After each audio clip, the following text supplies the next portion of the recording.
Hidupku hancur saat aku menyadari, pria yang selama ini kutiduri, ternyata adalah orang yang merancang kematianku sendiri.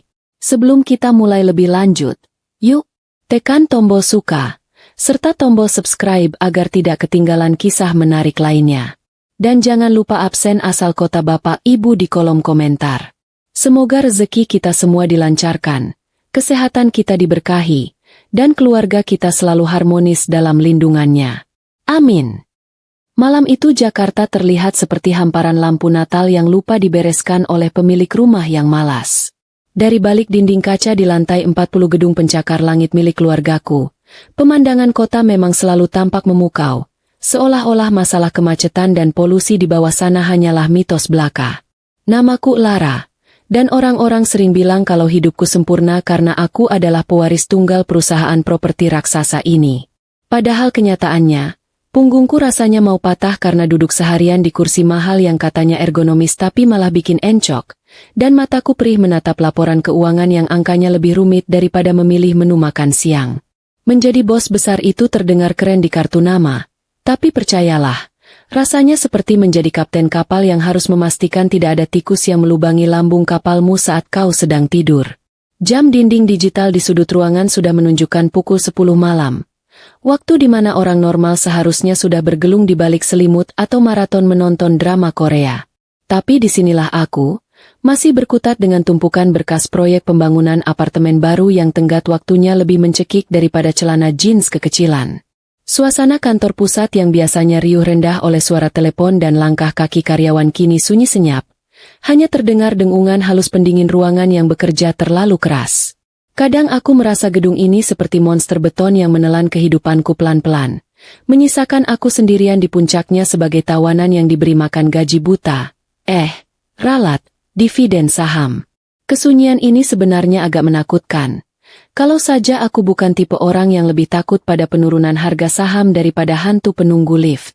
Pintu ruangan kerjaku tiba-tiba terbuka pelan, menampilkan sosok pria yang selalu berhasil membuat detak jantungku berantakan. Bahkan setelah 3 tahun menikah. Itu Adrian, suamiku, yang masuk dengan senyum manis yang bisa melelehkan mentega di kutub utara. Dia berjalan mendekat membawa nampan kecil berisi segelas kopi yang uapnya masih mengepul hangat. Adrian adalah definisi suami idaman versi ibu-ibu arisan. Tampan, perhatian, dan selalu wangi parfum mahal yang harganya bisa buat bayar cicilan motor.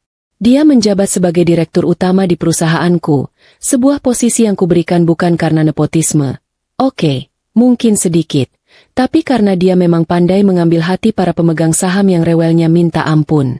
Melihatnya datang membawakan kopi di tengah lembur rasanya seperti melihat malaikat penolong. Bedanya malaikat yang ini pakai setelan jas buatan Italia. Aroma kopi yang dibawa Adrian mulai memenuhi ruangan, mengalahkan bau kertas tua dan pengharum ruangan aroma lavender yang mulai membosankan.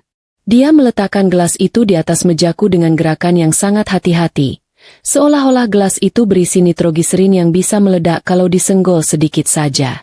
Adrian lalu berdiri di belakang kursiku, memijat bahuku yang kaku dengan tangan kekarnya. Pijatannya enak sekali, harus kuakui, sampai-sampai aku hampir mengerang dan lupa kalau kami masih di lingkungan kantor.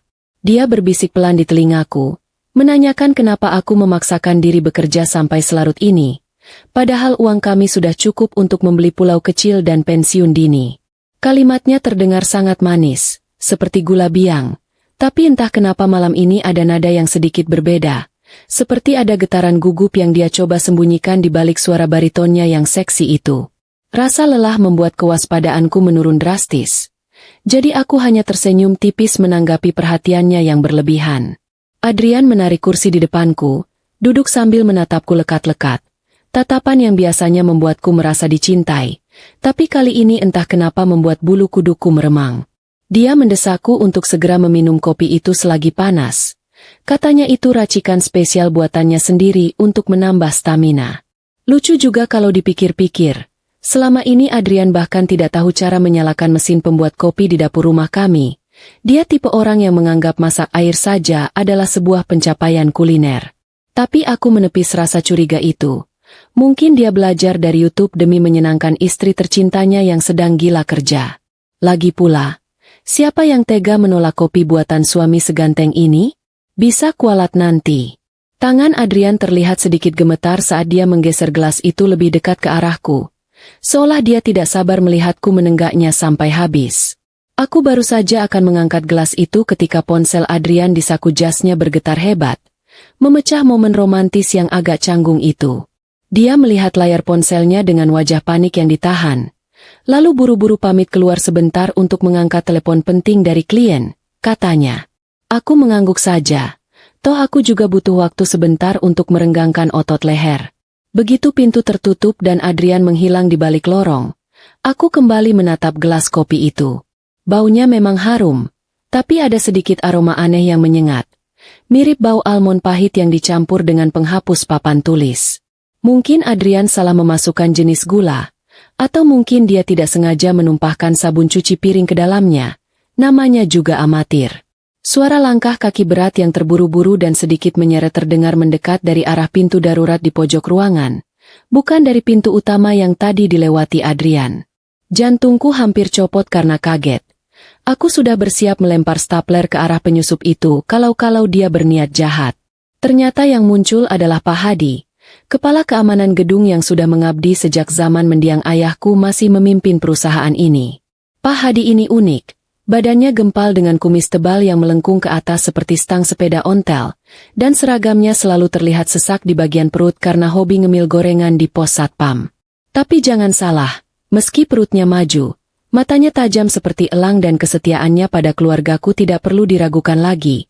Dia bahkan pernah menyelamatkan kucingku yang tersangkut di pohon mangga dengan heroik. Wajah Pak Hadi terlihat pucat pasi, keringat sebesar biji jagung bercucuran di pelipisnya, dan napasnya tersengal-sengal seperti habis lari maraton dikejar anjing gila.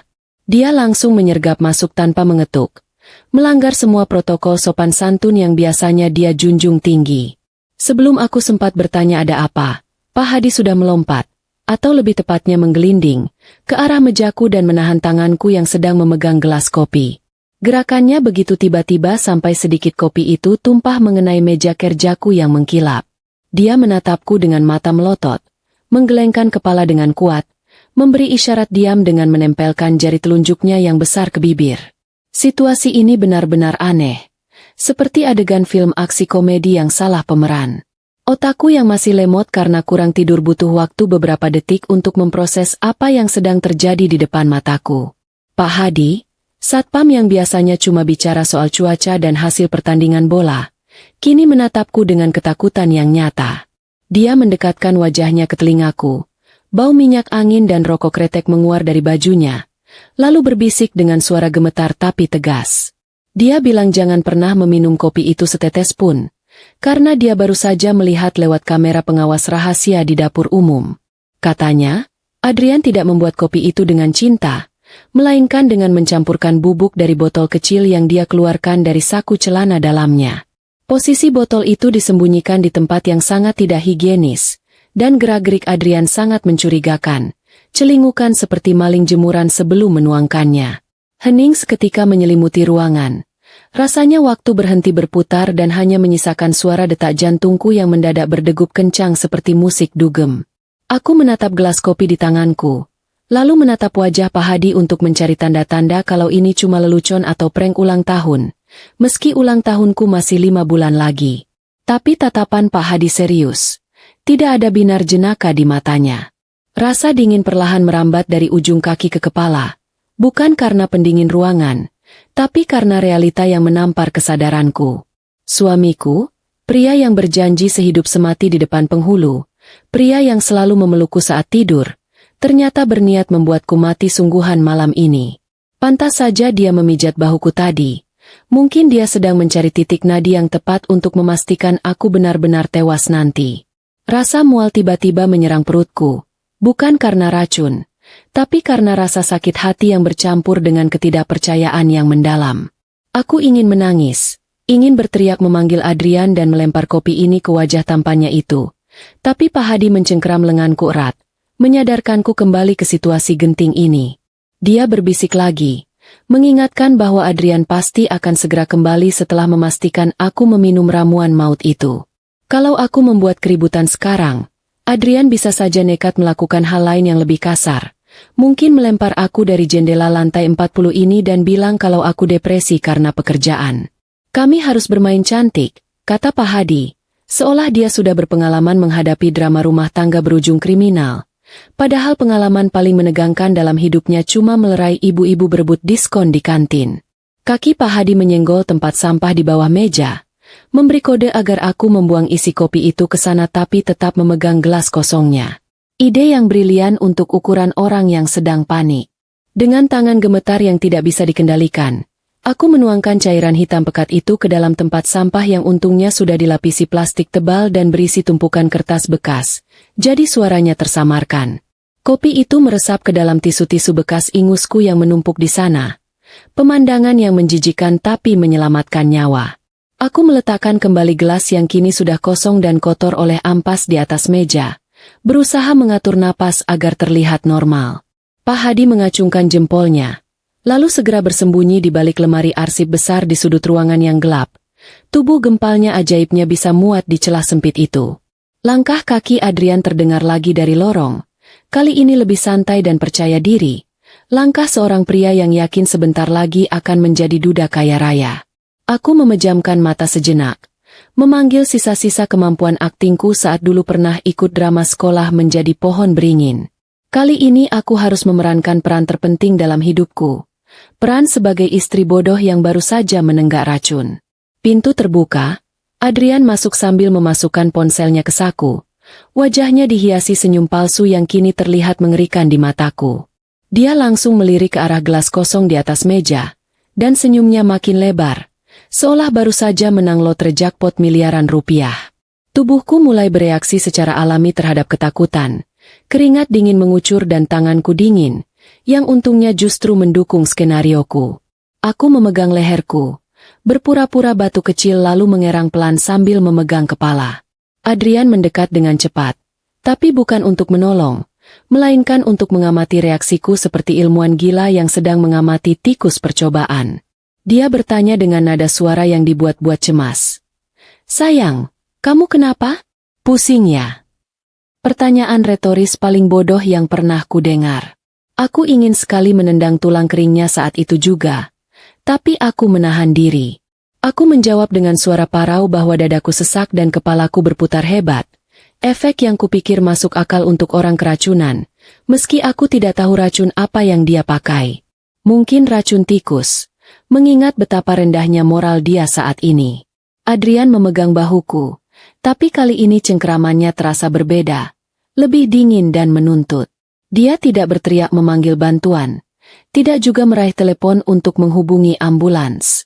Dia hanya berdiri di sana, menatapku yang mulai merosot dari kursi ke lantai karpet yang tebal. Dalam hati aku memaki, betapa mahalnya karpet ini dan sayang sekali harus jadi saksi bisu kejahatan suami durhaka. Pandanganku mulai kabur. Ini akting, tentu saja, tapi aku masih bisa melihat seringai tipis di wajah Adrian. Dia bergumam pelan, sangat pelan, tapi telingaku masih bisa menangkapnya dengan jelas di keheningan ruangan itu. Tidur yang nyenyak, Tuan Putri. Besok kerajaan ini jadi milikku. Kalimat klise penjahat sinetron yang ternyata benar-benar diucapkan di dunia nyata. Aku membiarkan tubuhku terkulai lemas di lantai, mengatur napas agar terlihat semakin lemah dan putus-putus. Rasanya konyol sekali harus pura-pura mati di depan suami sendiri di kantor sendiri pula. Aku bisa mendengar Adrian berjalan mondar-mandir di sekitarku, mungkin memastikan tidak ada orang lain di lantai ini. Atau mungkin dia sedang merayakan kemenangannya dengan tarian kecil yang memalukan. Dia kemudian mengeluarkan ponselnya lagi, menelepon seseorang. Suaranya terdengar datar dan tanpa emosi saat dia bicara. "Halo, Sarah. Beres. Dia sudah lewat. Siapkan tim medis kita untuk urus sisanya. Jangan panggil ambulans rumah sakit umum." Mendengar nama Sarah disebut, darahku rasanya mendidih sampai ke ubun-ubun. Jadi wanita itu juga terlibat? Direktur keuangan kepercayaanku yang kukira teman baik, ternyata sekongkol dengan suamiku. Pak Hadi di balik lemari arsip pasti sedang menahan napas sepertiku. Aku tahu ini baru permulaan dari malam yang sangat panjang. Aku harus tetap diam, tidak boleh bergerak sedikit pun. bahkan jika hidungku gatal sekalipun. Adrian berjongkok di dekatku, menepuk pipiku pelan, cukup kasar sebenarnya, untuk memastikan aku sudah tidak sadarkan diri sepenuhnya. Dia bahkan tidak repot-repot mengecek denyut nadiku. Mungkin dia terlalu yakin dengan keampuhan racun yang dia beli. Kesombongan adalah kelemahan terbesarnya, dan malam ini, kesombongan itu yang akan menyelamatkanku. Aku, Lara, pewaris tunggal perusahaan ini, resmi dinyatakan mati oleh suamiku sendiri. Dan saat itulah, perang yang sesungguhnya baru saja dimulai. Selamat datang di neraka buatanku, Mas Adrian tersayang. Lantai karpet kantor ini ternyata baunya seperti debu purba yang sudah mengendap sejak zaman dinosaurus. Sebuah fakta tidak penting yang baru kusadari saat hidungku menempel erat di permukaannya selama 10 menit terakhir. Rasanya konyol sekali.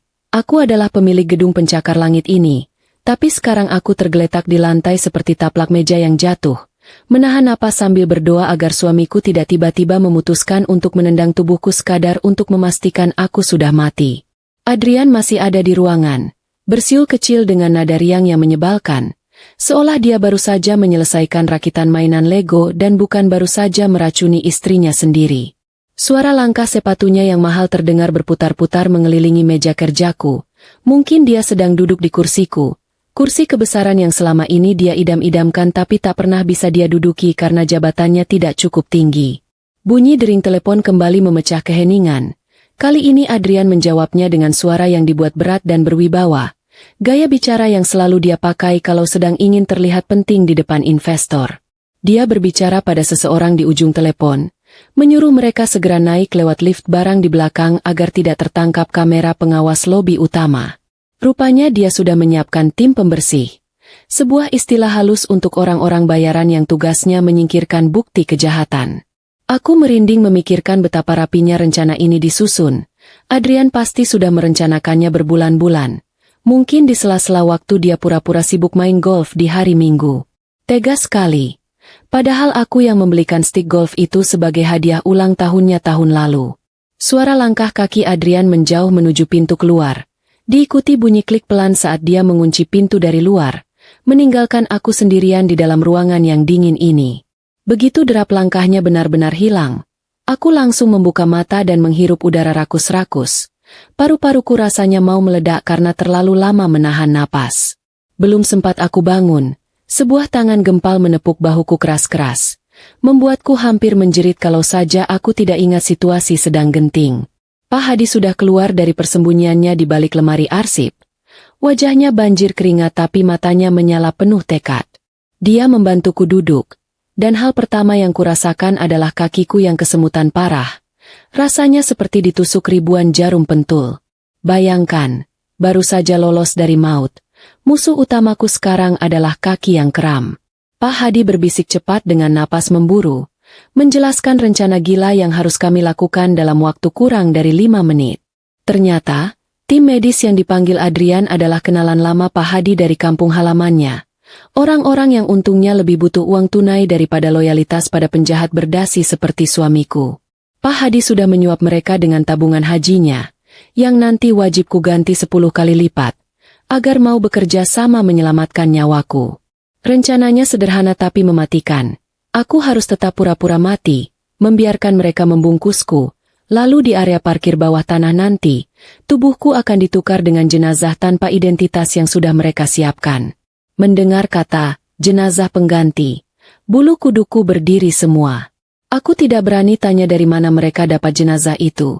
Ada hal-hal di dunia ini yang lebih baik tidak ku ketahui demi kesehatan mentalku. Waktu kami tidak banyak. Lift barang di gedung ini meluncur cepat dan bisa sampai di lantai ini kapan saja.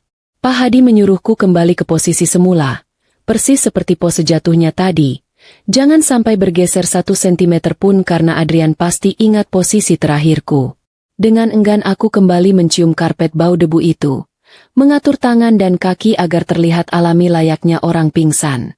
Pak Hadi kemudian berlari kecil ke arah pintu darurat, membuka kuncinya sedikit agar nanti dia bisa menyelinap keluar membuntuti kami. Baru saja aku selesai mengatur posisi kepala, suara pintu utama terbuka kasar. Adrian kembali. Kali ini bersama 2 orang yang langkah kakinya terdengar berat. Mungkin karena membawa peralatan medis atau mungkin karena dosa mereka berat. Aroma alkohol medis dan bau karet yang menyengat langsung tercium begitu orang-orang baru itu masuk mendekat. Aku memejamkan mata rapat-rapat, melemaskan seluruh otot tubuh agar terlihat seperti boneka kain tak bernyawa. Salah satu dari mereka memegang pergelangan tanganku, pura-pura mengecek nadi. Sentuhannya kasar dan dingin, tapi kemudian aku merasakan remasan pelan di jempolku, sebuah kode rahasia yang mungkin artinya, tenang saja, kami di pihakmu. Adrian bertanya dengan nada tidak sabar apakah aku sudah benar-benar mati, dan salah satu petugas itu menjawab dengan suara datar yang meyakinkan. Sudah lewat, Pak. Jantung berhenti total, pupil tidak merespons cahaya. Akting mereka layak dapat piala citra. Adrian terdengar menghela napas lega yang panjang, seolah beban hidupnya baru saja terangkat. Suara resleting dibuka terdengar nyaring dan menakutkan di telingaku. Itu pasti suara kantong jenazah. Rasanya surreal sekali. Aku masih bisa mendengar suara pendingin ruangan dan klakson samar dari jalanan di bawah sana. Tapi sebentar lagi aku akan dibungkus seperti paket kilat. Mereka mengangkat tubuhku dengan gerakan cepat. Memasukkanku ke dalam kantong berbahan tebal yang baunya campuran antara plastik baru dan kamper lemari nenek. Saat resleting ditarik menutup perlahan dari kaki menuju kepala, kegelapan total menyelimutiku. Cahaya lampu kantor yang terang perlahan menyempit menjadi satu garis tipis. Lalu hilang sepenuhnya saat resleting tertutup rapat di atas wajahku.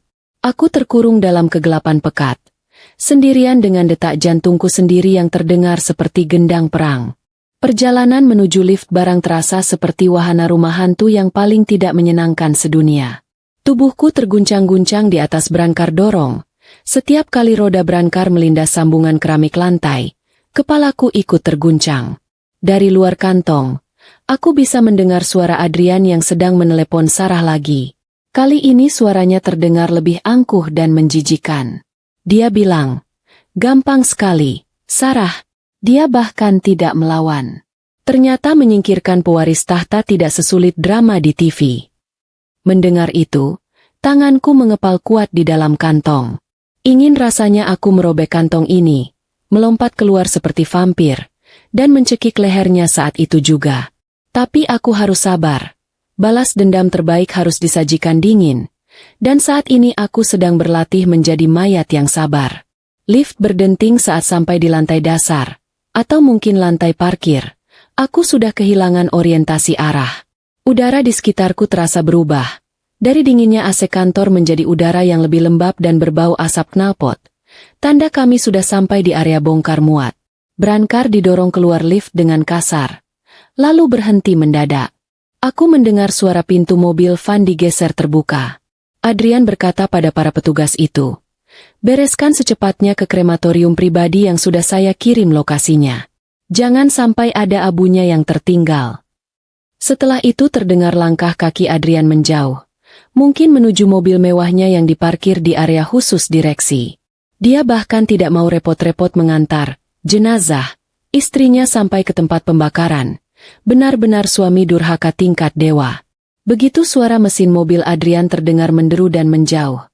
Resleting kantong jenazah ditarik terbuka dengan cepat. Cahaya lampu neon parkiran yang remang-remang menyilaukan mataku. Wajah Pak Hadi muncul pertama kali. Terlihat cemas tapi lega. Di sampingnya ada dua petugas medis tadi yang kini sudah melepas masker mereka. Wajah mereka tampak tegang. "Cepat, Bu. Kita cuma punya waktu 2 menit sebelum mobil patroli keliling lewat." Desak Pak Hadi sambil membantuku keluar dari kantong pengap itu. Aku melompat turun dari brankar.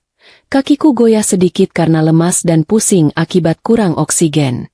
Di sebelah mobil van hitam itu, ada satu kantong jenazah lain yang sudah tergeletak di lantai semen. Pemandangan selanjutnya membuat perutku mulas.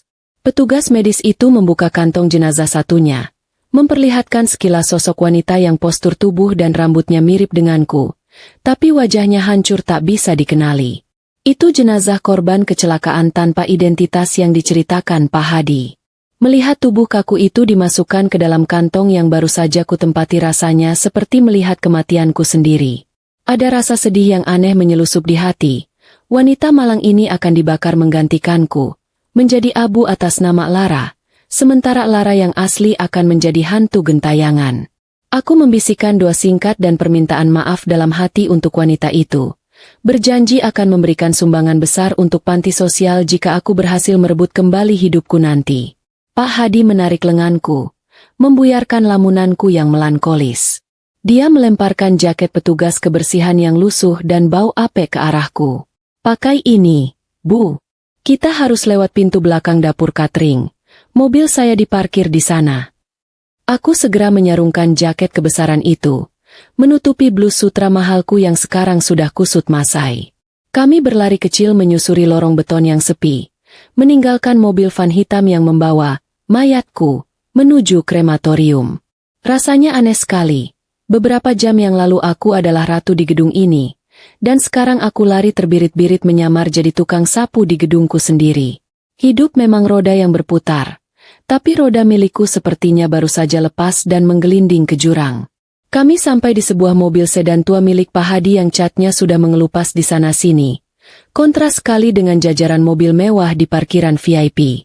Begitu masuk ke dalam dan duduk di jok yang pernya sudah mati, barulah aku bisa bernapas lega. Pak Hadi menyalakan mesin mobil yang batuk-batuk sebentar sebelum menyala. Lalu kami meluncur keluar menembus malam Jakarta. Dari kaca spion, aku menatap gedung Titanium Tower yang menjulang tinggi dengan lampu-lampunya yang megah.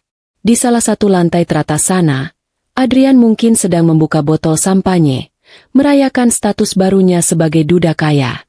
Biarkan saja dia tertawa malam ini. Biarkan dia merasa menang. Karena dia tidak tahu, istri yang dia kira sudah jadi abu, sekarang sedang duduk di mobil butut sambil merencanakan kiamat kecil untuk hidupnya. Iya, kamu juga. Good night. Balasku singkat. Aku menahan diri untuk tidak menambahkan emotikon cium atau hati. Masih ada sisa-sisa akal sehat yang menahanku. Cukup senyum manis saja. Aku meletakkan ponsel di meja nakas, tepat di samping obat nyamuk elektrik yang menyala remang. Cahaya ponsel mati, dan kamar kembali gelap gulita. Sunyi kembali berkuasa. Aku berbalik menghadap Mas Pras. Wajahnya terlihat damai dalam tidur. Ada rasa bersalah yang tiba-tiba menyelinap masuk, menggigit ulu hatiku. Laki-laki di depanku ini tidak melakukan kesalahan apa-apa. Dia suami yang bertanggung jawab. Dia tidak selingkuh. Dia tidak judi. Dia tidak main perempuan. Kejahatannya cuma satu, dia membosankan. Dan apakah itu cukup menjadi alasan bagiku untuk senyum-senyum sendiri dengan laki-laki lain di tengah malam begini? Aku mengelus lengan Mas Pras pelan. Kulitnya terasa kasar dan kering. Tangan pekerja keras. Tangan yang sudah menopang hidupku dan anak-anak selama 2 dekade. Maafkan aku, Mas, bisikku dalam hati. Aku cuma butuh teman ngobrol. Aku cuma butuh merasa hidup sebentar. Besok pagi aku akan kembali jadi istrimu yang baik. Aku akan buatkan kopi. Aku akan siapkan baju kerjamu. Malam ini saja, biarkan aku jadi sarinya Dito sebentar. Aku mencoba memejamkan mata, tapi bayangan kalimat-kalimat Dito terus menari-nari di kelopak mata. Wajah kamu teduh, bikin kangen. Kalimat itu berputar terus seperti kaset rusak. Ada rasa hangat yang menjalar ke seluruh tubuh. Rasa yang sudah lama sekali tidak aku rasakan. Adrenalin, gairah, harapan. Besok aku harus ke pasar. Biasanya aku cuma pakai daster dan jilbab instan yang sudah kendor karetnya. Tapi malam ini, sebelum tidur, aku membuat satu rencana kecil di kepalaku. Besok aku akan cari lipstik warna merah bata yang sudah lama terselip di laci meja rias. Aku ingin pakai itu. Bukan untuk tukang sayur, bukan untuk Mas Pras, tapi untuk diriku sendiri. Atau mungkin, tanpa sadar, untuk foto profil baru supaya Dito bisa melihatnya. Aku tersenyum lagi di dalam gelap. Ternyata selingkuh hati itu rasanya seperti minum kopi tubruk yang gulanya terlalu banyak. Manis sekali, tapi meninggalkan ampas pahit yang menyangkut di tenggorokan, dan membuat jantung berdebar tidak karuan sampai pagi. Malam itu, untuk pertama kalinya dalam bertahun-tahun, aku tidur dengan perasaan tidak sabar menunggu hari esok. Bukan karena ingin masak atau mencuci, tapi karena aku tahu, ada sebuah jendela rahasia di genggamanku yang siap membawaku terbang kapan saja aku mau. Mobil sedan tua milik Pak Hadi melaju membelah jalanan pinggiran Jakarta yang sepi dan gelap. Suaranya menderu-deru seperti mesin cuci yang kebanyakan muatan. Aku duduk meringkuk di kursi penumpang depan. Masih mengenakan jaket petugas kebersihan yang baunya membuatku rindu pada aroma pewangi pakaian di rumah. Setiap kali mobil ini menghantam lubang jalan, dan percayalah, lubangnya banyak sekali, tulang ekor rasanya mau protes dan mengajukan pensiun dini. Kami menjauh dari gemerlap lampu kota, menuju daerah yang bahkan di peta digital pun mungkin hanya terlihat sebagai garis abu-abu tak bernama. Rasanya aneh sekali. Beberapa jam yang lalu aku adalah wanita terkaya yang bisa membeli mobil ini 1000 biji tunai. Tapi sekarang aku menumpang di dalamnya sebagai buronan yang numpang lewat di kehidupan sendiri. Pak Hadi menyetir dengan wajah tegang. Matanya terus melirik spion seolah takut ada pasukan khusus yang mengejar kami. Padahal yang mengejar mungkin cuma tukang nasi goreng keliling. Dia membawa kami ke sebuah rumah kecil di ujung gang buntu. Sebuah tempat persembunyian yang katanya milik almarhum ibunya dan sudah lama kosong. Begitu kami sampai, kesan pertama yang kudapat adalah rumah ini sangat membumi. Temboknya mengelupas di sana-sini menampilkan batu bata merah, dan pagar besinya berkarat. Tapi bagiku saat ini, rumah reot ini terlihat lebih aman daripada benteng istana manapun. Kami masuk dengan tergesa-gesa. Pak Hadi langsung mengunci pintu kayu itu dengan 3 gembok sekaligus. Seolah-olah gembok itu bisa menahan nasib buruk yang sedang mengejarku. Di dalam, perabotannya sederhana sekali. Hanya ada sofa tua yang busanya sudah kempes dan meja kayu yang penuh goresan. Pak Hadi menyuruhku duduk. Lalu dia mengeluarkan sebuah laptop tebal dari tas ranselnya. Laptop model lama yang beratnya mungkin sama dengan batu bata. Dia sibuk mengotak-atik kabel dan modem. Wajahnya serius seperti hacker di film-film mata-mata. Bedanya hacker yang ini pakai kemeja batik lusuh. Dia bilang kami harus memantau situasi terakhir untuk memastikan Adrian benar-benar percaya kalau aku sudah jadi sejarah. Ternyata, salah satu petugas medis bayaran tadi membawa kamera kancing tersembunyi yang terhubung langsung ke laptop Pak Hadi. Canggih juga bapak-bapak satu ini. Jangan-jangan dia mantan agen rahasia yang menyamar jadi satpam karena bosan hidup tegang. Layar laptop berkedip sebentar sebelum menampilkan gambar yang agak buram dan bergoyang-goyang. Sudut pandangnya rendah karena kameranya dipasang di baju petugas. Gambar itu memperlihatkan sebuah ruangan berdinding keramik putih yang dingin. Di tengahnya ada tungku pembakaran besi besar yang terlihat menakutkan. Itu krematorium privat, tempat di mana jenazah tanpa identitas yang memakai namaku akan segera diproses. Di sudut layar, terlihat sosok Adrian berdiri tegap dengan tangan dimasukkan ke saku celana, wajahnya datar tanpa ekspresi. Di sebelahnya berdiri seorang wanita dengan gaun hitam ketat dan kacamata hitam, meski ini malam hari. Itu Sarah. Melihat mereka berdua berdiri berdampingan di sana, menungguku menjadi abu, rasanya seperti ditusuk belati tepat di ulu hati. Audio dari rekaman itu terdengar kresek-kresek. Tapi aku masih bisa mendengar suara Sarah yang cempreng mengeluh. Lama sekali sih prosesnya? Aku ada janji perawatan kuku jam 11 nanti. Kalimat itu keluar dari mulutnya begitu enteng, seolah mereka sedang mengantre beli martabak, bukan sedang menyaksikan proses kremasi istri bosnya. Adrian menoleh, menyuruh Sarah diam dengan gestur tangan yang kasar. Sabar sedikit. Kita harus pastikan sampai selesai biar tidak ada jejak. Kamu mau warisan itu cair besok atau tidak? Jawab Adrian dingin. Mendengar percakapan itu, air mata yang sejak tadi kutahan akhirnya tumpah juga. Bukan air mata sedih, tapi air mata marah. Ternyata nyawaku di mata mereka harganya cuma sebanding dengan jadwal perawatan kuku dan pencairan warisan. Petugas di dalam layar terlihat mendorong brankar berisi kantong jenazah mendekati mulut tungku yang sudah menganga, memancarkan cahaya oranye dari api yang berkobar di dalamnya. Aku menahan napas. Tanganku mencengkeram pinggiran sofa tua itu sampai kuku jariku memutih. Rasanya surreal sekali, menyaksikan diriku sendiri didorong masuk ke dalam api. Wanita malang di dalam kantong itu, yang identitasnya pun tak ku ketahui, akan pergi menggantikanku. Dalam hati aku berjanji akan mendoakannya setiap hari. Dia adalah pahlawan tanpa nama dalam kisah tragis ini. Saat pintu tungku besi itu ditutup dan suara api menderu terdengar lewat speaker laptop, Adrian terlihat menghembuskan napas panjang, Bahunya turun rileks. Dia tersenyum. Sebuah senyuman kemenangan yang membuat wajah tampannya terlihat seperti iblis. Selamat tinggal, istriku sayang. Terima kasih sudah menjadi batu loncatan yang sempurna. Gumam Adrian yang tertangkap jelas oleh mikrofon kamera. Dia lalu merangkul pinggang Sarah tanpa ragu. Bahkan sebelum abu di dalam tungku itu dingin. Sarah terkikik pelan, menyandarkan kepalanya di bahu Adrian, merayakan kemerdekaan mereka di atas kematianku. Adegan mesra di depan tungku kremasi itu benar-benar puncak dari segala kejijikan. Aku merasa mual, ingin muntah melihat betapa cepatnya mereka melupakanku. 3 tahun pernikahan, semua kenangan manis, liburan ke luar negeri, makan malam romantis, ternyata semuanya palsu. Bagi Adrian, aku hanyalah celengan berjalan yang harus dipecahkan saat isinya sudah penuh. Pak Hadi yang duduk di sebelahku hanya diam. Dia tidak berani menatapku. Mungkin dia tahu tidak ada kata-kata penghiburan yang pas untuk situasi seburuk ini. Dia menutup layar laptop perlahan setelah Adrian dan Sarah pergi meninggalkan ruangan itu dengan langkah ringan. Layar menjadi hitam, memantulkan wajahku yang sembab dan berantakan. Di sana, di pantulan layar mati itu, aku melihat Lara yang lama.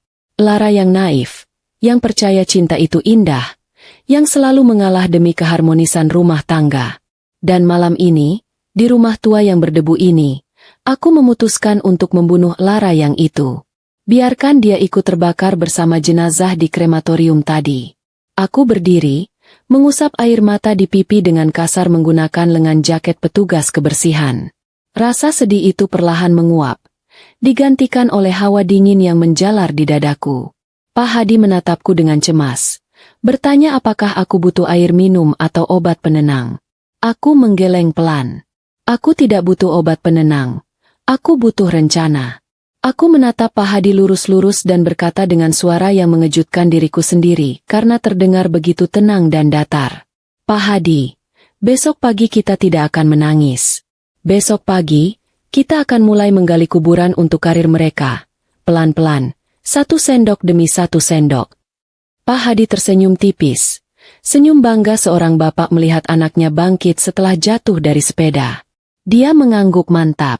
Siap, Bu Lara. Saya tahu semua letak kamera dan celah keamanan di gedung itu. Kita akan buat mereka menyesal sudah lahir. Malam itu, di atas kasur busa tipis yang baunya apek, aku tidak bisa tidur. Mataku menatap langit-langit kamar yang penuh sarang laba-laba. Merangkai skenario di kepalaku. Adrian mengira dia sudah menang. Dia mengira dia adalah raja baru di Titanium Tower. Tapi dia lupa satu hal. Gedung itu dibangun oleh ayahku. Sistemnya dibuat olehku. Dan kuncinya masih ada di tanganku. Dia mungkin punya tahtanya sekarang. Tapi aku yang memegang kendali atas gravitasi yang akan menjatuhkannya. Tunggu saja, Mas Adrian. Hantu masa lalumu akan segera datang mengetuk pintu. Aku mendongak. Kaget. Ponsel di pangkuanku hampir jatuh.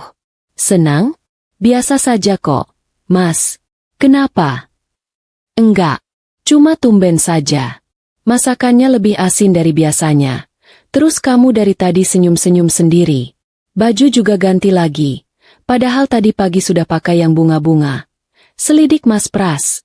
Matanya yang lelah itu menatapku tajam, mencoba mencari jawaban di balik wajahku yang mungkin terlihat berseri-seri berlebihan. Dek, dia memperhatikan. Ternyata selama ini dia bukan patung. Dia memperhatikan detail kecil yang aku pikir luput dari matanya. Masakannya asin karena aku kebanyakan melamun saat menabur garam. Baju ganti karena tadi kena cipratan minyak. Tapi aku sengaja ganti dengan kaos yang warnanya cerah. Bukan daster bolong. Oh, itu, tadi keasinan dikit. Tanganku kepleset pas nuang garam. Kalau senyum, ya masa cemberut terus. Mas? Nanti cepat tua. Jawabku diplomatis. Berusaha terdengar senatural mungkin. Mas Pras menghela napas panjang. Dia meletakkan sendoknya. Padahal nasinya masih sisa separuh. Dia minum air putih dalam tegukan besar. Seolah ingin memadamkan api di dadanya. Ya sudahlah. Asal kamu senang. Cuma jangan aneh-aneh ya, Bu. Kita sudah tua. Malu sama anak, malu sama tetangga. ucapnya pelan, lalu berdiri meninggalkan meja makan. Kalimat itu menohokku telak di ulu hati. Jangan aneh-aneh. Kita sudah tua. Dua kalimat sakti yang selalu jadi tameng Mas Pras untuk mematikan segala bentuk kesenangan duniawi.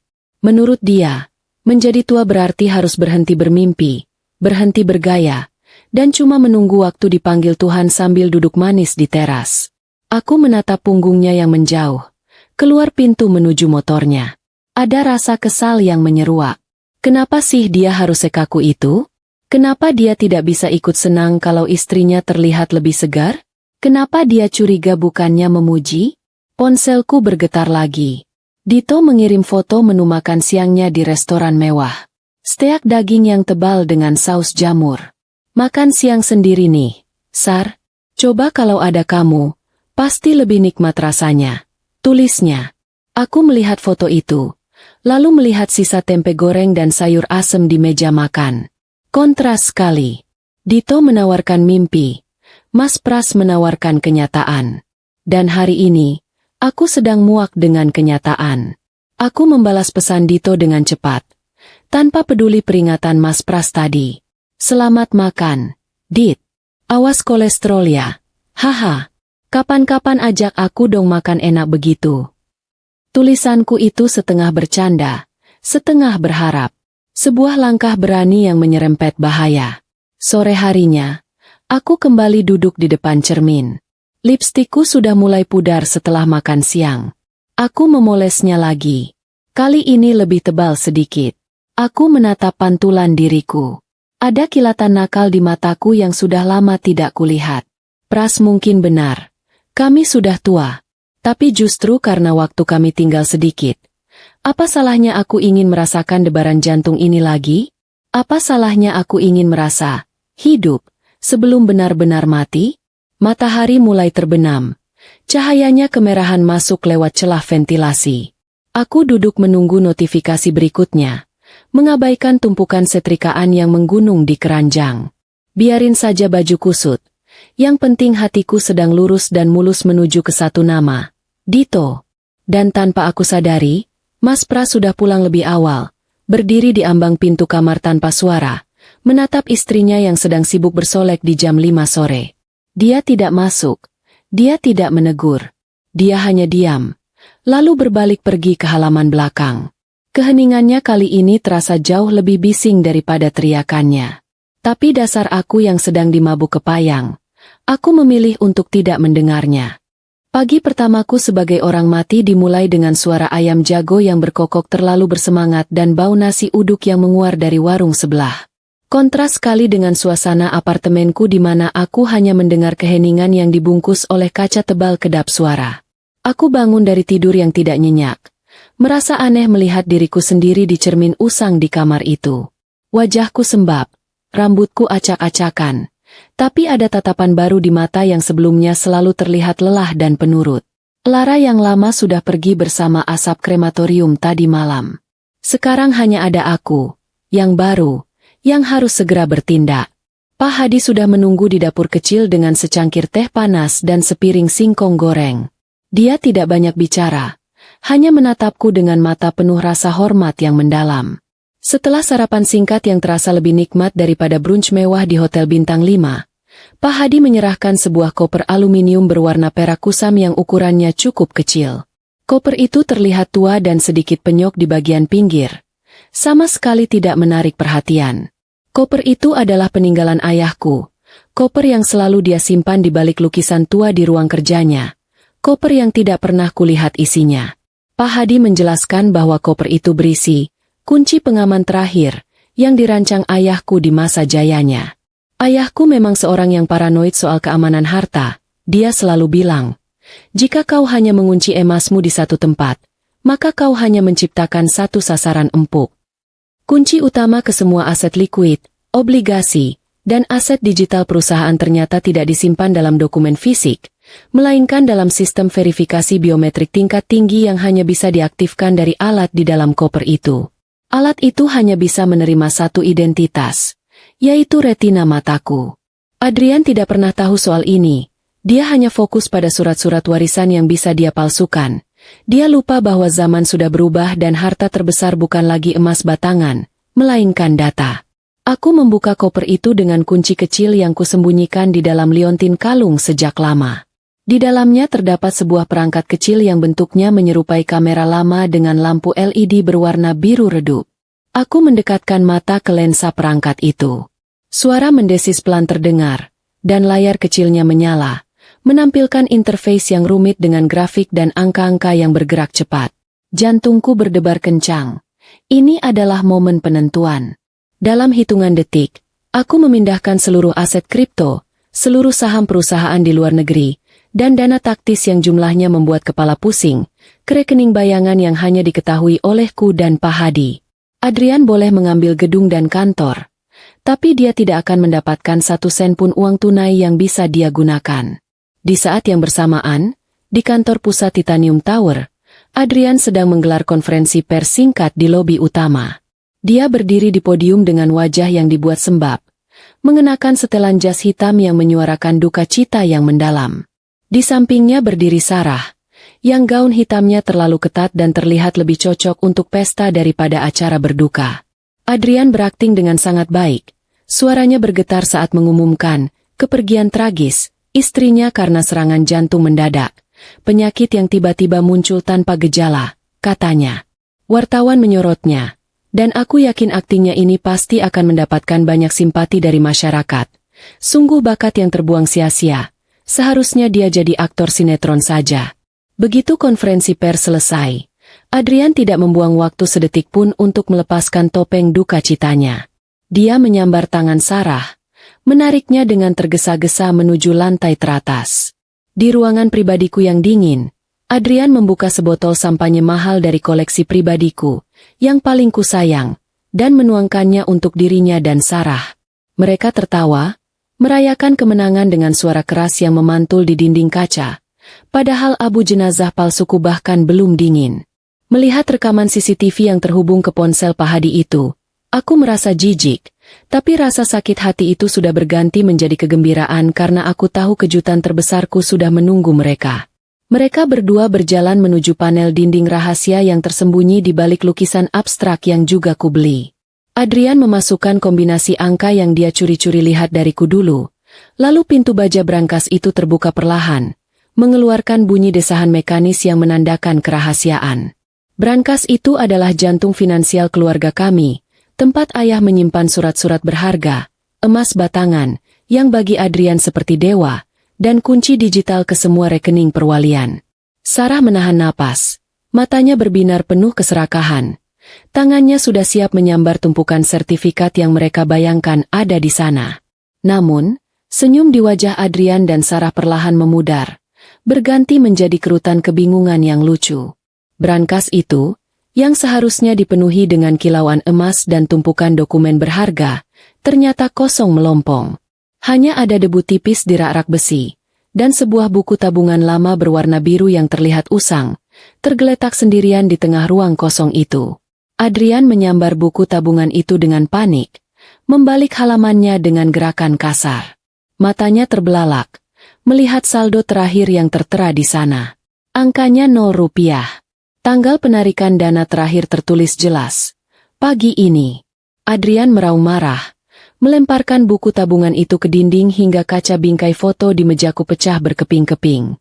Dia mengacak-acak isi brankas, berharap ada kompartemen rahasia yang terlewat, namun nihil. Di bagian paling dasar brankas yang dingin itu, jari-jarinya menyentuh selembar kertas kecil yang ditempel dengan selotip. Tulisan tangannya rapi, tulisan tanganku. Itu adalah pesan terakhir dari almarhumah, istrinya. Adrian membaca pesan itu dengan mata melotot.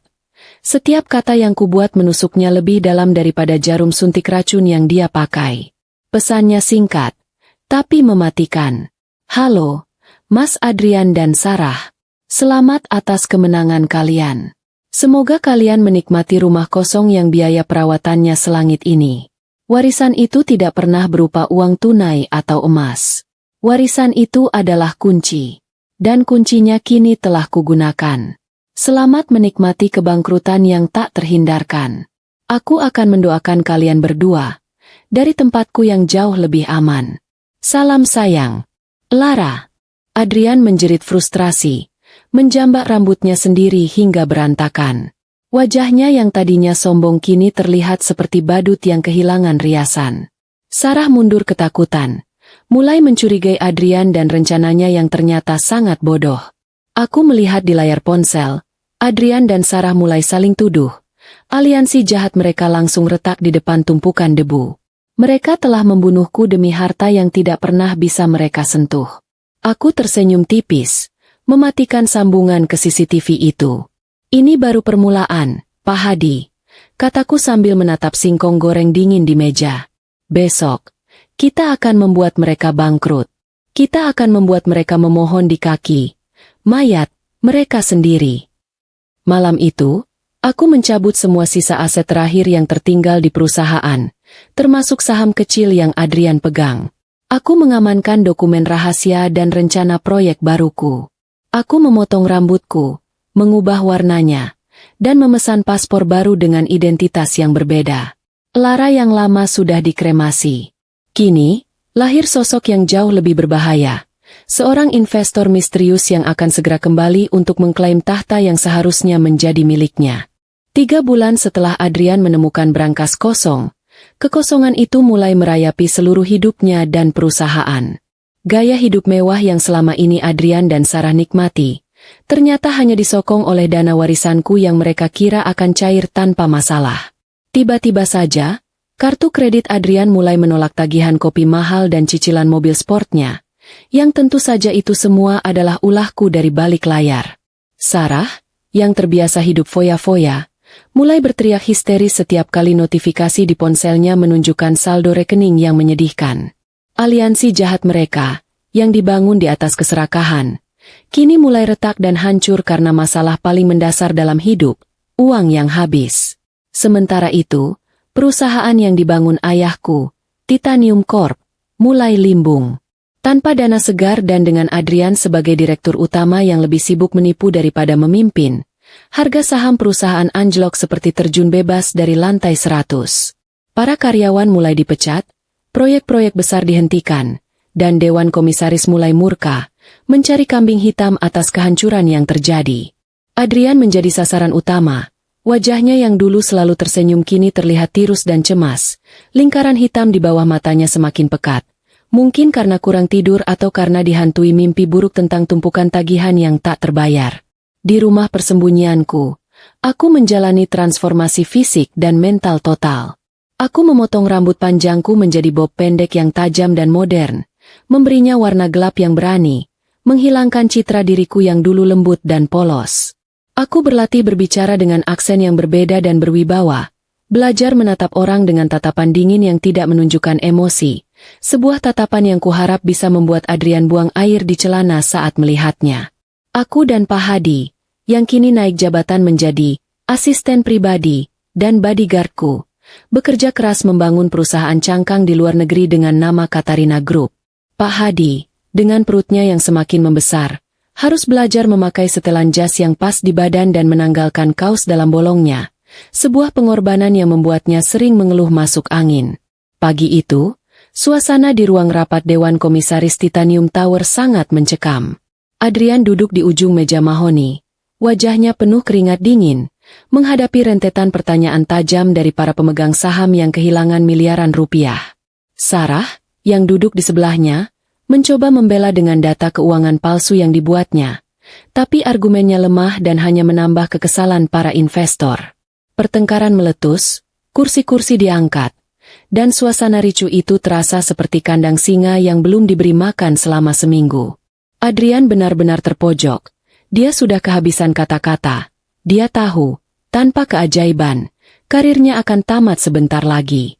Tepat saat ketegangan mencapai puncaknya, pintu ruang rapat terbuka perlahan. Suasana yang tadinya ricuh langsung hening seketika.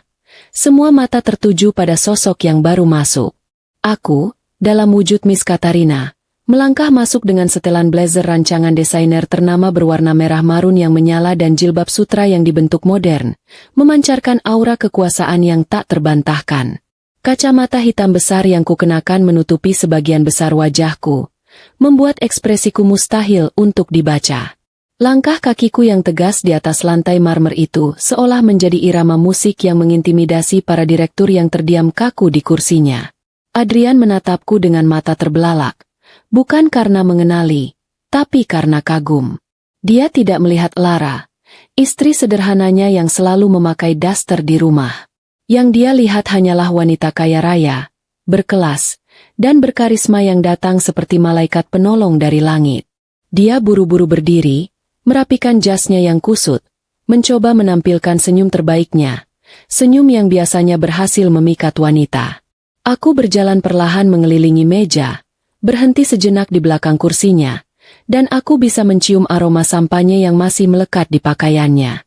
Adrian mengulurkan tangan untuk menyambutku, tapi aku hanya melirik tangannya dengan tatapan meremehkan, lalu berjalan melewatinya menuju kursi utama di ujung meja. Penolakan halus itu membuat wajah Adrian memerah karena malu, sementara Sarah menahan tawa sinis di sebelahnya. Aku memulai presentasiku. Suaraku, yang sudah kulatih agar terdengar lebih berat dan berwibawa, berbicara tentang visi bisnis yang tajam, mengkritik manajemen perusahaan yang bobrok, terutama departemen yang dipimpin Adrian, dan memaparkan rencana restrukturisasi yang kejam namun logis. Setiap kalimat yang kukeluarkan adalah serangan telak ke arah Adrian dan Sarah, tapi Adrian tidak menyadarinya. Dia terlalu sibuk mengagumi ketegasanku dan memimpikan uangku. Aku tahu persis celah dan kesalahan yang mereka buat, karena akulah yang memasang semua jebakan itu sejak awal. Di akhir presentasi, aku melemparkan umpan utamaku. Aku akan menyuntikkan dana sebesar 100 miliar tunai ke perusahaan hari ini juga. Sebuah angka yang membuat para komisaris yang tadinya marah kini terlihat seperti anak anjing yang patuh. Namun, ada satu syarat mutlak yang kutuliskan dalam kontrak setebal buku telepon. Aku menatap lurus ke arah Adrian, melepas kacamata hitamku perlahan, membiarkan mata yang sudah kurias dengan smoky eye tajam itu menembus jiwanya. Aku membutuhkan orang dalam yang bisa kupercaya sepenuhnya untuk mengawasi operasional ini 24 jam sehari. Ucapku dengan nada dingin yang menusuk. Aku ingin Direktur Adrian menjadi asisten pribadiku selama masa transisi ini. Dia harus siap sedia kapanpun kubutuhkan, siang atau malam, untuk memastikan uangku tidak hilang. Tawaran itu terdengar seperti perbudakan terselubung, tapi di telinga Adrian yang sudah putus asa, itu adalah suara surga yang membawa pelunasan utang dan gaji besar. Keangkuhannya membuatnya yakin bahwa ia bisa menaklukkan hati wanita kaya ini seiring berjalannya waktu. Tanpa berpikir panjang, Adrian langsung menyetujui tawaran itu dengan antusias. Aku bersedia, Miss Katarina. Aku akan melakukan apapun demi perusahaan ini. Jawabnya mantap. Aku menahan gejolak tawa di dada. Adrian, direktur utama yang dulu ingin membunuhku, kini resmi menjadi kacung berjas mahalku. Selamat datang di neraka, Mas Adrian. Permainan yang sesungguhnya baru saja dimulai. Hari-hari Adrian berubah drastis dari seorang pemimpin yang dihormati menjadi pesuruh berjas mahal dalam semalam. Pagi-pagi buta, dia harus sudah berada di lantai teratas, bukan untuk merencanakan strategi bisnis, melainkan untuk membawakan koran pagi dan memastikan kopi yang kuminum memiliki suhu yang tepat. Siksaan pertama yang kurancang bukanlah kerugian finansial, melainkan kerugian harga diri, sesuatu yang bagi pria seangku Adrian harganya jauh lebih mahal daripada saham perusahaanku. Aku memberinya instruksi yang sangat spesifik, mulai dari jenis biji kopi yang harus digiling hingga sendok pengaduk yang harus bersih dari noda lipstik. Padahal aku bahkan tidak pernah pakai lipstik. Ritual paling menyebalkan adalah tes suhu kopi 60 derajat Celcius. Jika suhunya meleset sedikit saja, entah terlalu panas atau terlalu dingin, aku akan menuang kopi itu ke wastafel marmer di depannya tanpa berkata apa-apa. Aku akan menatapnya dengan pandangan dingin, lalu berkata pelan, "Tolong ulangi, Direktur Adrian. Kualitas adalah segalanya, bahkan untuk minuman." Adrian akan kembali ke dapur dengan wajah merah padam karena malu, memegang gelas kosong itu seperti piala yang baru saja dia pecahkan. Aku tahu dia ingin berteriak dan memukul dinding, tapi dia menahannya demi gajinya yang kulipat gandakan dan iming-iming dana investasi yang kusebar samar-samar. Dia haus uang, dan rasa hausnya itu adalah rantai yang kuat. Di ruang rapat Dewan Komisaris, Adrian tidak diperbolehkan duduk di kursi besarnya lagi. Dia harus berdiri di belakang kursiku selama berjam-jam, siap sedia mencatat setiap kata yang kukeluarkan, atau mengambilkan air mineral saat aku batuk kecil. Para direktur dan manajer yang dulunya menyanjungnya kini menatapnya dengan campuran rasa kasihan dan cemooh yang jelas sekali terlihat di mata mereka. Aku bisa melihat betapa telinganya memerah menahan malu saat aku memintanya mengurutkan dokumen berdasarkan abjad warna sampul. Padahal itu adalah tugas yang bahkan tidak akan dilakukan oleh seorang pekerja magang pun. Setiap desahan atau bisikan tawa yang Adrian dengar dari koleganya adalah balasan atas semua kesombongannya selama ini. Siksaan ego ini semakin diperparah dengan tugas-tugas remeh yang harus dia lakukan di luar gedung. Aku pernah menyuruhnya berkeliling mencari jenis bunga tertentu yang hanya tumbuh di kebun khusus, dan dia harus mencatat jumlah kelopaknya. Di lain waktu, aku memintanya membelikan camilan ringan kesukaan Pak Hadi di pasar tradisional yang jalannya becek dan panas. Padahal Adrian biasanya hanya mau menginjak karpet mewah atau lantai marmer. Pak Hadi, yang kini menjadi tangan kananku dengan setelan jas yang masih terasa sesak di tubuhnya, akan selalu membuntuti Adrian, mengawasi setiap gerak-geriknya seperti bayangan yang menyebalkan. Pemandangan direktur utama yang gagah pergi ke pasar becek dengan mobil sport dan dibuntuti oleh mantan kepala keamanan yang kini pakai jas butut. Sungguh pemandangan yang tak ternilai harganya. Di tengah semua kelelahan fisik dan mental itu, aku mulai menanamkan benih paranoia di otaknya. Suatu sore, saat Adrian sedang duduk sendirian di ruangannya yang kini terasa sempit, interkom di mejanya menyala sendiri. Tidak ada suara, hanya ada melodi yang terdengar samar-samar. Itu adalah lagu pernikahan kami, lagu yang kami putar di pesta anniversary terakhir kami. Adrian langsung melompat dari kursinya, wajahnya pucat pasi, menekan tombol interkom berulang kali untuk mematikannya. Tapi lagu itu terus berputar selama 30 detik penuh, seolah-olah hantu dari masa lalunya sedang berbisik kepadanya. Ketika dia berlari keluar ruangan untuk mencari tahu siapa yang iseng, semua orang di lorong bersumpah tidak mendengar apa-apa. Adrian kembali masuk dengan napas terengah-engah. Dia mencoba meyakinkan dirinya sendiri bahwa itu hanyalah halusinasi akibat kurang tidur. Dia mengambil dompetnya dari saku jas, tapi sebuah benda kecil jatuh dan menggelinding di lantai. Itu adalah pulpen perak yang selalu kupakai.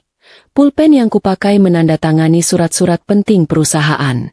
Adrian ingat betul pulpen itu sudah lama dia buang ke tempat sampah sejak hari aku meninggal. Dia memungut pulpen itu dengan tangan gemetar. Matanya menatap tajam ke sekeliling ruangan, mencari kamera tersembunyi atau mungkin makhluk halus yang mengganggunya. Aku, dari layar pengawas di ruangan pribadiku, hanya tersenyum dingin. Itu baru permulaan, Mas Adrian. Kebiasaan Adrian yang selalu mencoba merayuku juga tidak luput dari siksaanku. Dia sering mencoba menyentuh tanganku, memuji parfumku, atau menawarkan diri untuk mengantar pulang, berharap bisa menaklukkan Miss Katarina yang dingin ini dan mendapatkan kekuasaannya kembali. Setiap kali dia mencoba mendekat, aku akan menatapnya seolah dia adalah serangga yang menjijikan, lalu memberikan tugas baru yang mustahil. Aku menghargai ketulusanmu, Direktur Adrian, kataku suatu kali. Tapi aku lebih menghargai kalau kau bisa mendapatkan data rahasia dari kompetitor kita di Singapura sebelum malam tiba. Setelah itu baru kita bicarakan hal-hal pribadi. Tentu saja, itu adalah tugas ilegal dan mustahil, membuatnya harus pontang-panting tanpa hasil. Sementara Adrian tenggelam dalam penderitaan dan paranoid, hubungannya dengan Sarah juga mulai retak parah. Sarah, yang melihat Adrian kini hanyalah seorang kacung rendahan, mulai kehilangan rasa hormat. Dia sering mengeluh dan mencaci maki Adrian karena tidak becus mendapatkan uang Miss Katarina. Adrian balik menuduh Sarah, mengatakan bahwa semua masalah ini bermula dari kebodohan mereka saat membuka brankas kosong, dan Sarahlah yang terlalu serakah. Aliansi jahat yang mereka jalin atas nama cinta terlarang dan harta, kini berubah menjadi hubungan yang penuh kebencian dan saling curiga. Namun, di tengah semua kehinaan ini, Adrian tetap bertahan. Matanya masih memancarkan api keserakahan yang tak pernah padam. Dia percaya bahwa penderitaan ini hanyalah ujian sementara yang harus dia lewati untuk mendapatkan hadiah utama, menikahi Miss Katarina dan menguasai seluruh asetnya. Dia tidak sadar bahwa setiap detik dia melayaniku dia semakin dalam menggali lubang untuk kuburannya sendiri. Aku mengawasinya dari balik meja kerjaku yang mewah, menikmati setiap tetes kehinaan yang dia rasakan. Adrian mengira dia sedang mendekati kekayaan, padahal dia sedang mendekati tali gantungan yang sudah kurajut dengan sangat hati-hati. Balas dendamku baru mencapai puncaknya. Kondisi mental Adrian telah merosot tajam hingga ke titik nadir. Dia kini hidup dalam kabut paranoid yang tebal, mencurigai setiap bayangan dan suara di sekitarnya. Dia datang ke kantor dengan mata cekung karena kurang tidur, sering terlihat berbicara sendiri, bahkan pernah kulihat dia membalik tong sampah di ruangannya, seolah-olah dia sedang mencari harta karun di antara bungkus makanan sisa. Para karyawan yang dulu menghormatinya kini menatapnya dengan pandangan kasihan bercampur ejekan. Bisik-bisik soal gangguan jiwa direktur utama itu sudah menjadi rahasia umum di gedung Titanium Tower. Kehancuran harga dirinya sudah selesai. Sekarang waktunya aku menghancurkan kewarasannya. Pagi itu, aku memimpin rapat besar di aula pertemuan, membahas rencana pengembangan properti baru. Adrian berdiri di belakang kursiku. Tubuhnya terlihat kaku seperti patung lilin yang mau meleleh. Tiba-tiba, saat presentasi berjalan lancar, sistem pengeras suara di seluruh aula mengalami gangguan statis. Bunyi kresek-kresek yang keras menyakiti telinga semua orang, dan sebelum teknisi sempat mematikannya, sebuah rekaman suara terdengar jelas, diperkuat oleh sound system canggih di ruangan itu.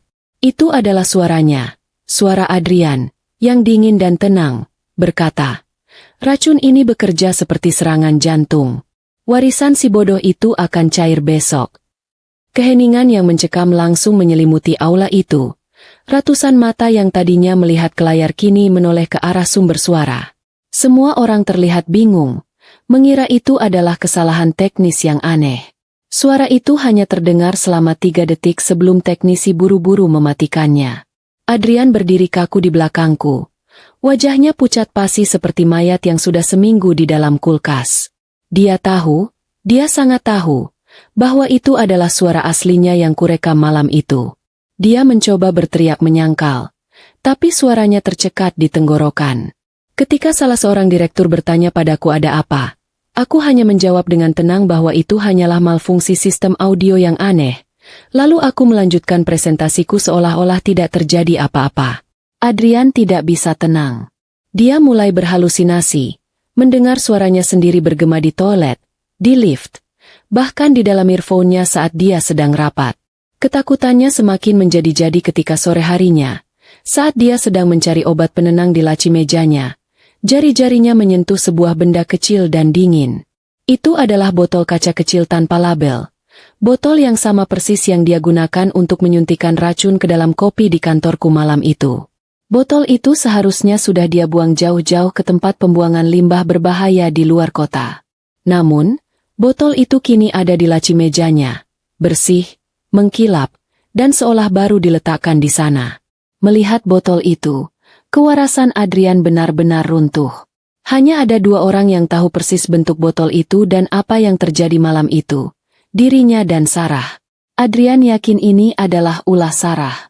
Dia pasti sedang mencoba menjebaknya dengan bukti kejahatan itu, agar dia bisa mengambil hatiku, sebagai Miss Katarina, dan mengklaim seluruh kekayaan yang dijanjikan.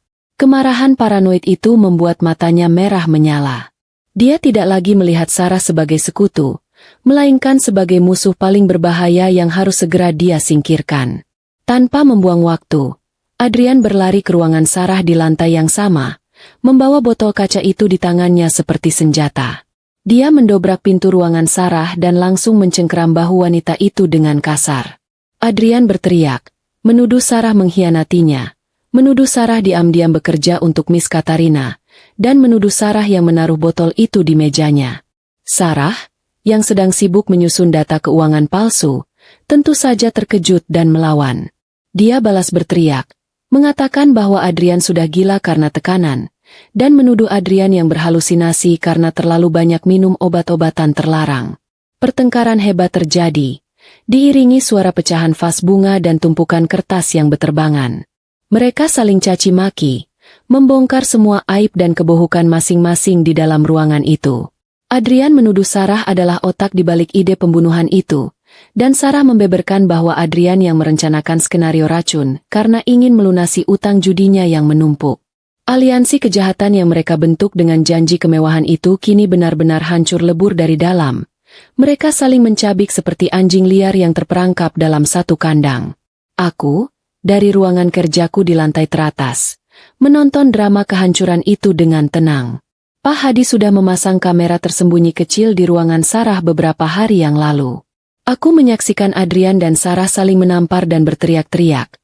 Kata-kata yang keluar dari mulut mereka adalah bukti sempurna atas semua kejahatan mereka.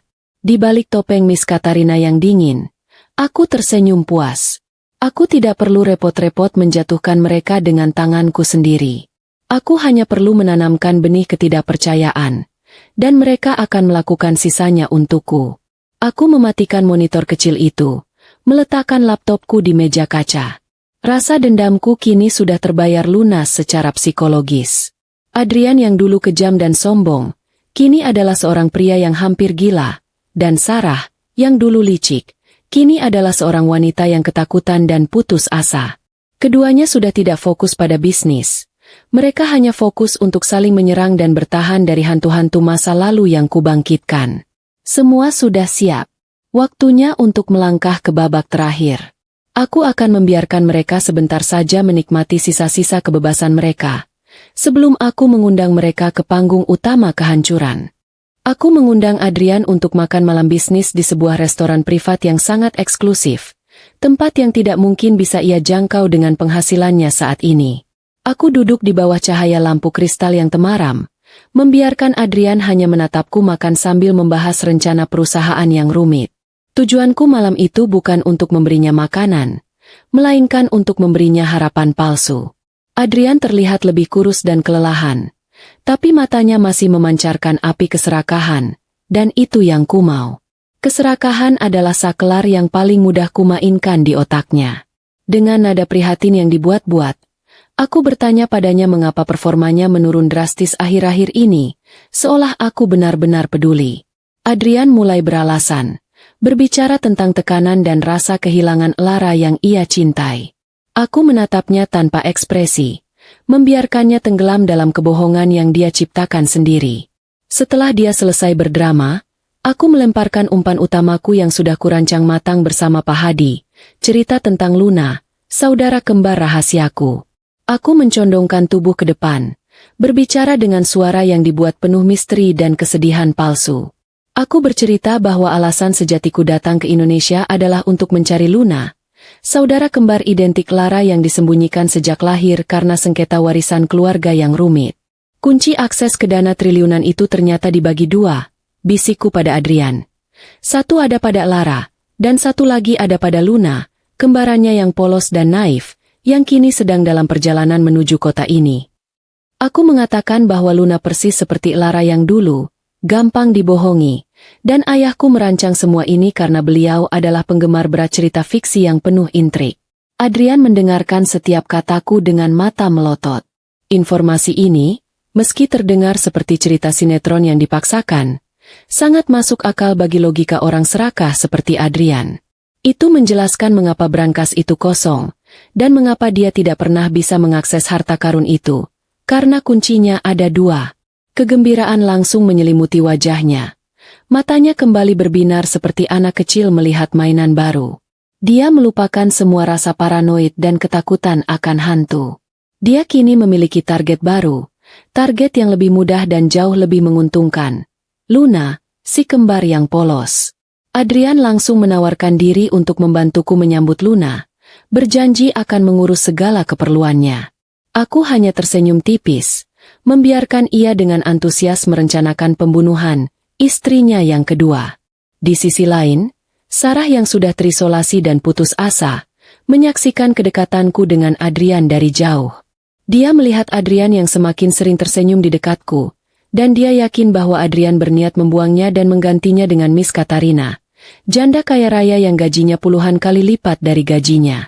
Cemburu yang membakar hati Sarah akhirnya mengubah keputusasaannya menjadi tindakan nekat. Dia memutuskan bahwa Miss Katarina harus disingkirkan, sama seperti Lara. Suatu malam, Dengan berbekal kunci duplikat apartemenku yang ia curi dari tas kerja Adrian, Sarah menyusup masuk ke penthouse mewah yang kutinggali. Apartemen itu gelap gulita, hanya diterangi cahaya rembulan yang masuk dari jendela kaca besar. Sarah berjalan mengendap-endap menuju kamar tidur utama. Tangannya menggenggam erat pisau bedah yang ia curi dari rumah sakit.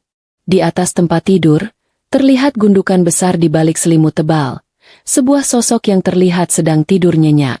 Sarah maju perlahan. Kebencian memuncak di matanya. Dia menerjang masuk dan menghujamkan pisau itu berkali-kali ke arah gundukan di bawah selimut. Tidak ada teriakan. Pisau itu hanya menembus kain dan menusuk guling-guling dan bantal yang sengaja kutumpuk menyerupai tubuh manusia. Sarah terbelalak kaget. Tiba-tiba, lampu di kamar mandi menyala terang benderang, diikuti oleh sebuah proyektor yang menembakkan gambar ke dinding putih di hadapannya. Gambar di dinding itu adalah rekaman CCTV dari ruangan Sarah sendiri. Gambar itu menampilkan dirinya dan Adrian sedang tertawa-tawa, membicarakan dosis racun untuk Lara. Suara tawa jahatnya sendiri yang dulu kugunakan untuk meneror Adrian, kini memantul di dinding, mengejek kejahatannya. Suara pintu kamar mandi terbuka pelan, dan aku melangkah keluar, masih mengenakan pakaian lengkapku yang elegan, tanpa ada setetes pun keringat atau ketakutan. Aku menatap Sarah dengan tatapan dingin dan penuh kemenangan. Aku tidak berkata apa-apa.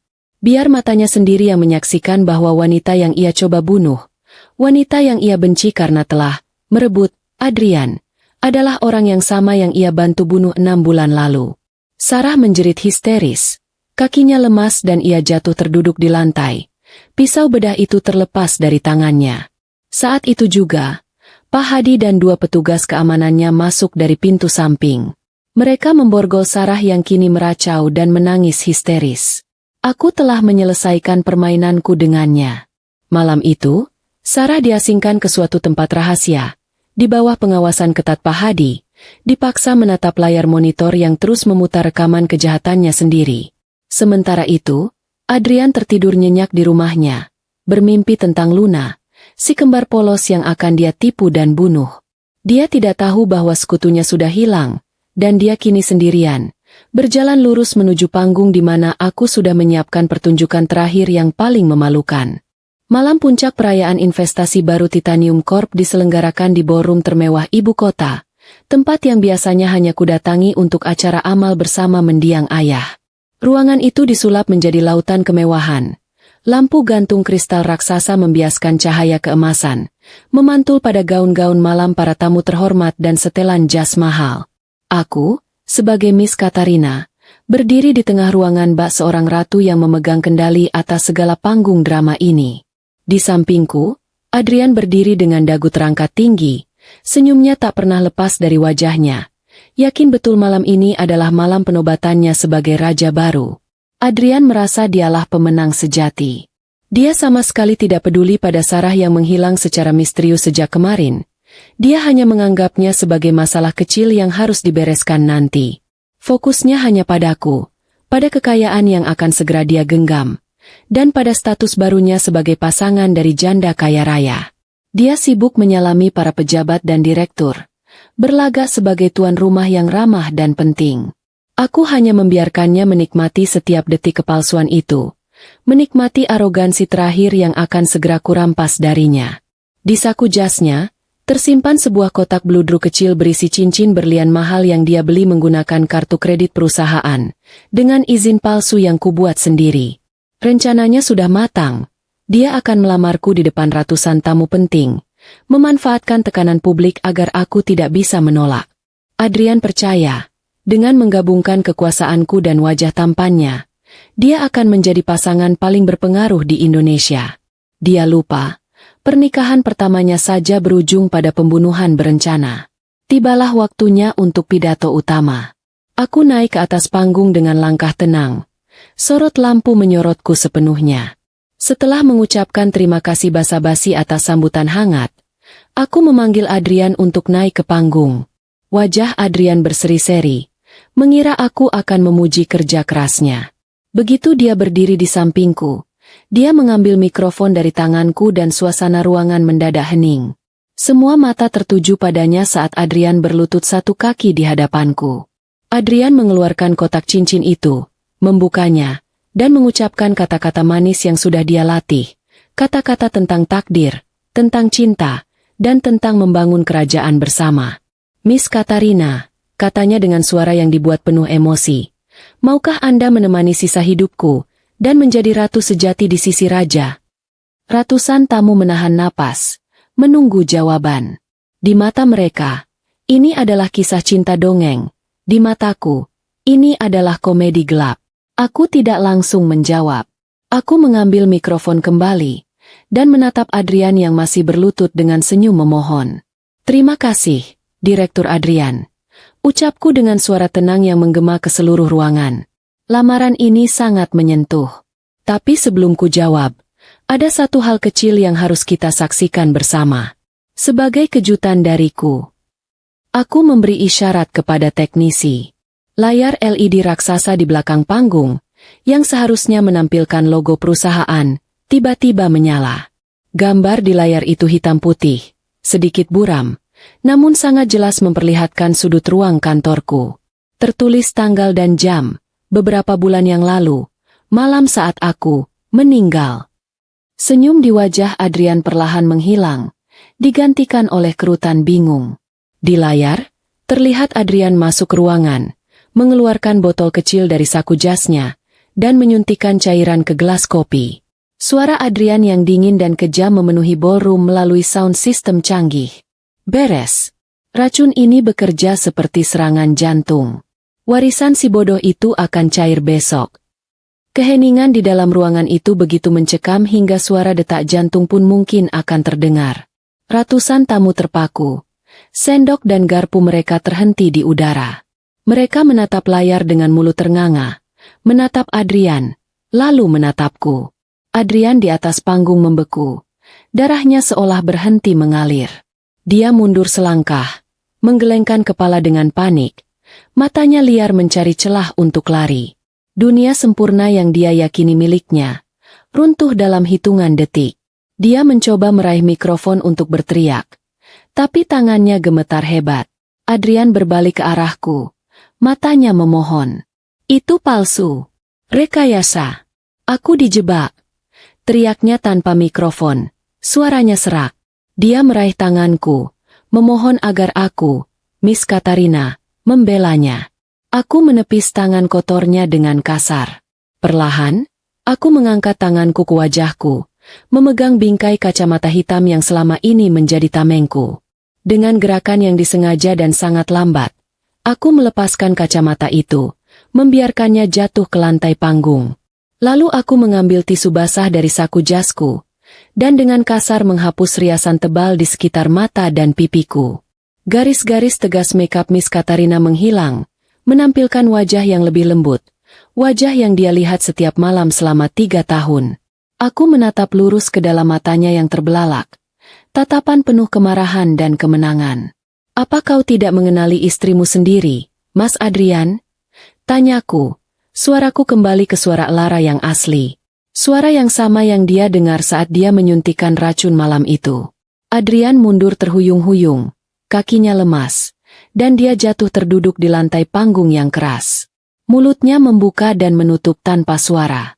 Rasa horor yang merayapi punggungnya jauh lebih menakutkan daripada kematian itu sendiri. Di saat yang bersamaan, pintu utama ballroom terbuka, dan cahaya biru merah dari sirene polisi masuk bersamaan dengan langkah tegap sepasukan petugas berseragam. Aku hanya berdiri tegak, menyaksikan kehancuran yang telah kuluncurkan. Balas dendamku sudah selesai.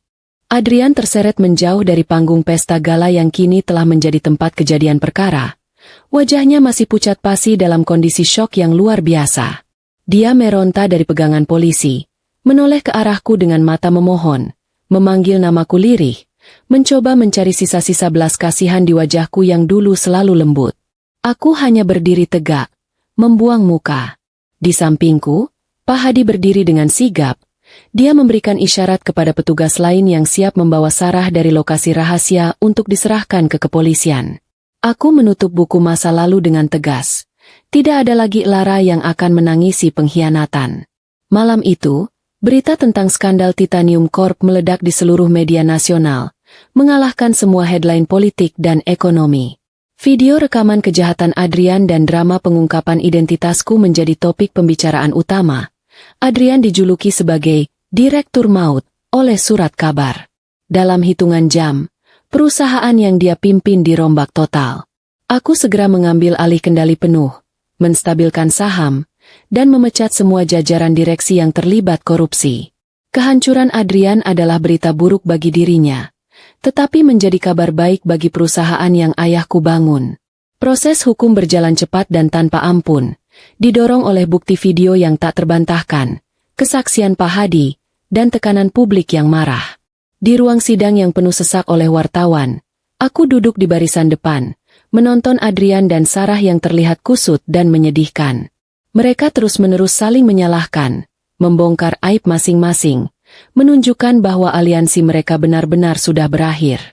Mereka yang dulu bersekongkol dalam kemewahan, kini bersatu dalam kehinaan.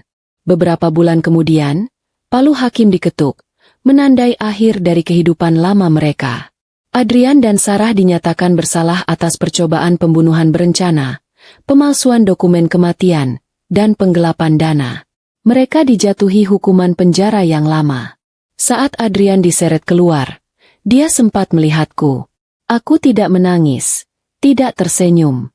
Aku hanya menatapnya dengan tatapan datar, seolah melihat sampah yang sedang dibersihkan. Kebebasannya sudah berakhir, dan aku merasa beban bertonton yang selama ini menindih dadaku akhirnya terangkat. Tahun-tahun berlalu. Titanium Corp bangkit kembali di bawah kepemimpinanku. Aku tidak lagi menyebutnya Titanium Corp. Aku mengubah namanya menjadi sebuah yayasan yang bergerak di bidang properti dan kesehatan sosial, sesuai dengan amanat ayahku. Aku memastikan dana warisan itu digunakan untuk hal yang mulia. Salah satunya adalah dengan memberikan pemakaman yang layak dan santunan kepada keluarga wanita tunawisma yang jenazahnya menyelamatkanku malam itu. Aku memenuhi janjiku, dan karma pun menjalankan tugasnya di balik jeruji besi. Di lembaga pemasyarakatan, nasib Adrian jauh lebih pahit daripada hukuman fisik. Dia ditempatkan di bangsal isolasi psikiatri penjara karena gangguan mental yang parah. Dia hidup dalam halusinasi, terus-menerus melihat wajahku di mana-mana, bukan wajahku yang cantik, melainkan wajahku yang datar dan dingin, datang membawa jarum suntik untuk membalas dendam. Dia kehilangan berat badan, rambutnya memutih, dan dia sering terlihat meringkuk di sudut sel sambil menggumamkan penyesalan dan memanggil namaku. Siksaan terbesarnya adalah saat melihat televisi di ruang umum penjara. Wajahku muncul di berita bisnis sebagai wanita paling sukses dan dermawan di negeri ini. Dia melihat mobil mewah yang kukendarai. Dia melihat hormat yang diberikan dunia padaku. Itu adalah kehidupan yang dia inginkan. Uang yang dia bunuh demi mendapatkannya. Dan kini semua itu ada di tangan wanita yang dia hianati. Penyesalan itu datang menghantamnya seperti ombak pasang, menghancurkan sisa-sisa kewarasannya. Dia telah membunuh istrinya demi harta, tapi yang ia dapatkan hanyalah penjara pikiran yang jauh lebih menyiksa daripada jeruji besi. Aku, Lara, kini hidup dalam kedamaian. Aku tidak lagi merasa takut, tidak lagi menyimpan dendam. Aku telah membuktikan bahwa balas dendam terbaik bukanlah dengan membunuh musuh, melainkan dengan hidup begitu sukses dan berbahagia hingga musuhmu mati perlahan karena iri melihatnya. Aku berdiri di atap gedungku yang kini dipenuhi senyum karyawan yang tulus, bukan ketakutan. Angin sore menerpa wajahku, menerbangkan ujung hijabku. Aku menarik napas dalam-dalam, mencium bau udara kebebasan yang murni. Aku telah menutup lembaran kelam masa lalu. Lara yang dulu lemah sudah mati, dan wanita yang berdiri di sini adalah ratu yang tak terkalahkan, yang kini memegang kendali penuh atas nasibnya sendiri.